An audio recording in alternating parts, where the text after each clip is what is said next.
ఓం నమో వెంకటేశాయ. ఇంతమంది తిరుమల క్షేత్రాన్ని దర్శిస్తున్నారు, వెంకటేశ్వర స్వామిని దర్శించుకుంటున్నారు. ఈ మధ్య వరాహస్వామి వారిని కూడా బాగానే దర్శించుకుంటున్నారు. కానీ ఎంతమంది స్వామి పుష్కరంలో స్నానం చేస్తున్నారు, పుణ్యస్నానం ఆచరిస్తున్నారు చూడండి. చాలా తక్కువ మంది ఉంటారు. వేల మంది, లక్షల మంది ఈరోజు వచ్చారని చెప్తూ ఉంటారు. కానీ ఆ కోనేటిలో మాత్రం ఒక 20 మంది, 30 మంది తప్పిస్తే ఎప్పుడూ ఉండరు. ఆ ఉన్న వాళ్ళు కూడా ఎటువంటి వాళ్ళు, పిల్లల్ని తీసుకొని జలకలాడుతూ ఉంటారు, ఈత కొడుతూ ఉంటారు. కానీ నదీ స్నానం కానీ, కోనేటిలో స్నానాలు కానీ చాలా ఊళ్ళు దగ్గర పెట్టుకొని చేయాలి.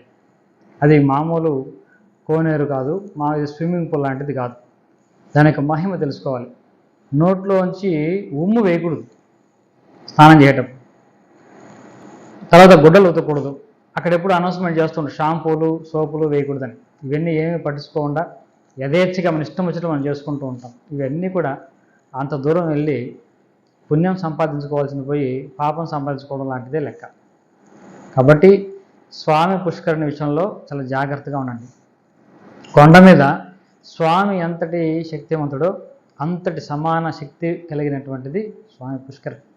అది తెలుసుకొని ఆ శక్తిని మనం పొందాలి తప్పిస్తే దాన్ని అజ్ఞానంతో పాడు చేసుకోకూడదు. వరాహ పురాణంలో స్వామి పుష్కరిణి గురించి ఏం చెప్పారో 4 మాటలు చెప్తాను, వినండి.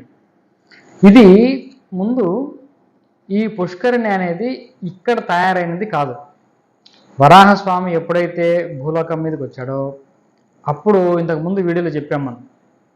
గరుత్మంతుడికి ఏం చెప్పాడు, నాయన నువ్వు వెళ్ళి వైకుంఠంలో మా క్రీడా పర్వతం ఉంది, ఆ పర్వతాన్ని తీసుకురా, ఇక్కడ స్థాపించు, సువర్ణముఖి నదికి ఉత్తర తీరంలో నువ్వు స్థాపించు అని స్వామివారు ఆదేశించారు, వరాహస్వామి రూపంలో నారాయణుడు. అప్పుడు గరుత్మంతుడు అదేవిధంగా చేశాడు. లక్ష్మీదేవి కూడా అక్కడి నుంచి ఇక్కడికి వచ్చింది. ఒక అంశ ఇక్కడికి వచ్చింది అని మనకు పురాణం చెప్తుంది. అంటే మూల లక్ష్మి, ఆదిలక్ష్మి అక్కడే వైకుంఠంలో ఉంటూ ఒక అంశ ఇక్కడికి వచ్చింది. సరే, ఇక్కడ ఉన్నటువంటి ఆ కొండ మొత్తము కూడా సాలగ్రామమయము, అది వైకుంఠం నుంచి వచ్చింది. ఇది భూలోకానికి సంబంధించినటువంటి కొండ కాదు. ముందు ఈ కొండ యొక్క మహిమ తెలుసుకోండి. అసలు ఈ కొండ, అక్కడ ఉన్నటువంటి రాళ్ళు, చెట్లు, చేమలు ఇవన్నీ కూడా ఈ భూలోకానికి సంబంధించింది కాదు. ఆ పదార్థం అంతా కూడా వైకుంఠం నుంచి తీసుకొచ్చింది. ఇది ఒకసారి సైంటిస్టులు కూడా దాని మీద స్టడీ చేసి ఇది ఇక్కడిది కాదు, ఇక్కడ పోలికలు ఏమి లేవు అని కూడా తేల్చి చెప్పడం జరిగింది. కాబట్టి అర్థం చేసుకోండి, అది సాక్షాత్ వైకుంఠం. ఆ వైకుంఠంలో స్వామివారు నిత్యం విహరించేటటువంటి ప్రదేశము. స్వామివారికి స్విమ్మింగ్ పూల్ అనుకోండి. స్వామివారికి జలక్రీడలు అంటే చాలా ఇష్టం. మీకు తెలుసా, శివుడికి విష్ణువుకి ఉన్నటువంటి చిన్న వ్యత్యాసం ఏంటంటే శివుడు అగ్నిస్వరూపము, నారాయణుడు జలస్వరూపం. అందుకే నారాయణుడు అని పేరు. అగ్ని సోమాత్మకం జగత్తు. ఈ జగత్తంతా కూడా అగ్ని, ఈ వేడి చలువలతోనే కూడి ఉంది. ఇటు వేడి అగ్ని, లేకుంటే నీరు. కాబట్టి శివకేశవులతోనే ఈ విషయమంతా వ్యాపింపబడి ఉన్నారు. కాబట్టి నారాయణుడు జలస్వరూపం. ఆయనకి జలములంటే చాలా ఇష్టం. ఎప్పుడు కూడా జలములోనే ఉంటారు. వైకుంఠంలో కూడా ఆయన క్షీర సముద్రంలోనే ఉంటారు. కాబట్టి ఆయన ఎప్పుడు విహరించేటటువంటి, ఆయనకి ఇష్టమైనటువంటి, ఆయనకు ఒక స్విమ్మింగ్ పూల్ లాంటిది వైకుంఠంలో ఉంటే దాన్ని తీసుకొచ్చి గరుత్మంతుడు ఇక్కడ పెట్టాడు. కాబట్టి అది దాని యొక్క విశేషం. అమ్మవారు, స్వామివారు ఎప్పుడు కూడా విహరించేటటువంటి ప్రాంతం అది. కాబట్టి వారి యొక్క స్పర్శ కలిగినటువంటి పుణ్యతీర్థం అది. అది అర్థం చేసుకోవాలి. అక్కడికి రావడానికి అనేక నదులు, పుణ్యతీర్థాలు పోటీ పడుతూ ఉంటాయి. ఎందుకు అంటే స్వామివారి యొక్క, అమ్మవారి యొక్క ఆ శరీర స్పర్శ కోసం అవన్నీ కూడా తప్పిస్తూ ఉంటాయి. అలాంటి పుణ్యక్షేత్రంలో, అలాంటి పుష్కరిణిలో మనం అజ్ఞానంతో దానికి గొప్పతనం, విలువ తెలియకుండా మనము రకరకాలుగా పనికిమాల పనులు చేసి పాపాన్ని మనం కొని తెచ్చుకుంటూ ఉంటాం. ఇది జాగ్రత్తగా గమనించండి. ఇంకా 2-3 వీడియోస్ ఉంటాయి పుష్కరిణి యొక్క మహత్యం ఏంటని తెలుసుకోండి వివరంగా.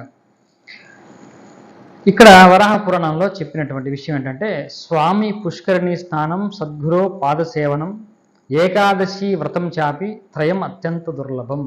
అంటే ఈ 3 చాలా దుర్లభం మనిషికి అని చెప్పారు. ఏమిటది? మొదటిది స్వామి పుష్కరిణి స్నానం, స్వామి పుష్కరిణిలో స్నానం చేయడం అనేది.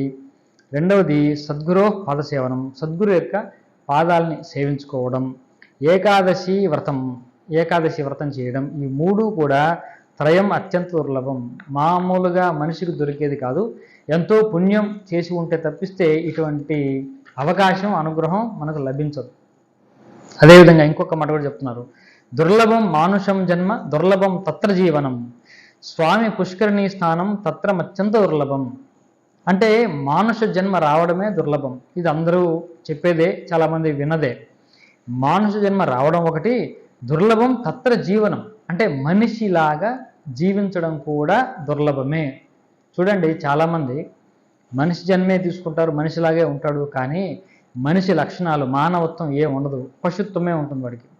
ఈ మాత్రం దానికి మానవ జన్మ దేనికి అనిపించేలా మన చుట్టూ చాలామంది ఉంటారు. జన్మ మనుష జన్మే తప్పిస్తే ఆలోచనలు కానీ, చేసే పనులు కానీ పశువుకి వీడికి సంబంధం ఉండదు. అంటే ఏ విధంగా అంటే ఆహార భయ నిద్ర మైథునాన్ని సమానమేత పశుభిర్నరాణం అని చెప్తుంది కదా మన శాస్త్రాలు. అంటే ఎవరైతే ఆహారానికి, భయము, నిద్ర, మైథునం ఈ నాలుగిటి ప్రాధాన్యత ఇస్తూ ఈ నాలుగిటిని పొందడము, సాధించడమే, ఈ నాలుగిటిని అనుభవించడమే జీవిత ధ్యేయం అనుకున్న వాడికి మానుష జన్మ దేనికి? వాడికి పశు జన్మ కూడా సరిపోతుంది కదా. ఈ 4 పశు జన్మలు కూడా ఉంటాయి. కాబట్టి ఈ విధంగా మన చుట్టూ ఉన్నటువంటి సమాజంలో బతికే వాళ్ళు అనేక మంది ఉన్నారు. కాబట్టి వాళ్ళు తెలుసుకోవాలి, అంటే మనిషిగా పుట్టడం గొప్ప విషయమే, కానీ మనిషిగా జీవించడం కూడా గొప్పదే. చూసారా, స్వామి పుష్కరిణి స్నానం మూడవది. స్వామి పుష్కరిణిలో స్నానం చేయడం అనేది, ఈ 3 కూడా అత్యంత దుర్లభం. ఎంతో మహాపుణ్యం చేసుకుంటే తప్పిస్తే మనము అది అనుగ్రహం లభించదు.